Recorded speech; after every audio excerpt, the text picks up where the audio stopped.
চুলায় হাঁড়ি বসিয়ে পনে 1 কাপ চিনি দিয়ে দিলাম। চিনিটাকে ক্যারামেল করে নেব। বানাবো মিষ্টি দই। খুব সহজভাবে কিভাবে মিষ্টি দই বানাবেন চলুন দেখে নেওয়া যাক। এখানে 1.5 লিটার দুধকে জাল করে আমি অর্ধেক করে নিয়েছি। এবার 1/3 কাপ গুঁড়া দুধ মিশিয়ে নেব। গুঁড়া দুধটা দিলে দইটা খুব সুন্দরভাবে জমে, তাই লিকুইড দুধের সাথে একটু গুঁড়া দুধ দিয়ে নেবেন, তাহলে দইটা খুব সুন্দর হবে, আবার খুব সুন্দর ফ্লেভারও হবে। তো চিনিটা গলে গিয়ে যখন ক্যারামেল হয়ে যাবে, এরকম একটা সুন্দর কালার আসবে, তখন এখানে দুধ দিয়ে দেব। চুলার জালটা এই সময় একেবারে লোতে রেখে অল্প অল্প দুধ দিয়ে মিশিয়ে নেবেন। দুধটা দিলে ক্যারামেলটা জমে যাবে, আবার জাল করলে এটা গলে যাবে। যখন পুরোপুরি গলে যাবে তখন এটা আমি দুধের হাঁড়িতে দিয়ে দেব। তারপর আরও কিছুক্ষণ জাল করব। যে পরিমাণ দুধ নেবেন দুধটাকে জাল করে অর্ধেক করে ফেলবেন, তাহলে দইটা খুব সুন্দর হবে।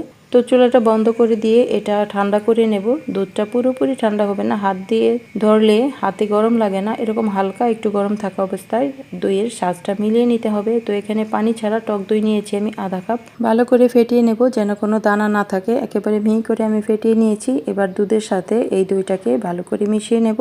দইটা আমি একটা মাটির পাত্রে বসাবো, তো আমি একটা মাটির পাত্র নিয়েছি আর এই পাত্রের তলাটাতেও একটু দই লাগিয়ে নিচ্ছি। তো দুধের মিশ্রণটা এই পাত্রের মধ্যে দিয়ে আমি ঢাকনা দিয়ে ঢেকে দেবো আর সারা রাতের জন্য রেখে দেবো। আর একটা গরম জায়গায় রাখতে হবে, আর সেজন্য এটাকে পাতলা কম্বলের মধ্যে বা কাঁথার মধ্যে মুড়িয়ে রাখতে হবে। তো আমি যেহেতু আমার বাসায় প্রচুর পিঁপড়া আছে আর পিঁপড়া থেকে বাঁচতে আমি একটা পাত্রের উপরে কম্বলটা রেখে এটা রেখে দিলাম, দইয়ের পাত্রটা। তারপর ভালো করে ঢেকে এবার এটাকে যেন পিঁপড়ায় না ধরে সেজন্য একটা এরকম প্লাস্টিকের বোল নিয়ে পানি দিয়ে উপরে একটা হাঁড়ি দিয়ে এর উপরে বসিয়ে রাখবো সারা রাতের জন্য। সকালবেলা দেখবেন যে খুব সুন্দরভাবে দইটা জমে গেছে। ফ্রিজে রেখে ঠান্ডা করে তারপর খাবেন। এটা ফ্রিজে রাখলে আরো সুন্দরভাবে সেট হয়ে যাবে।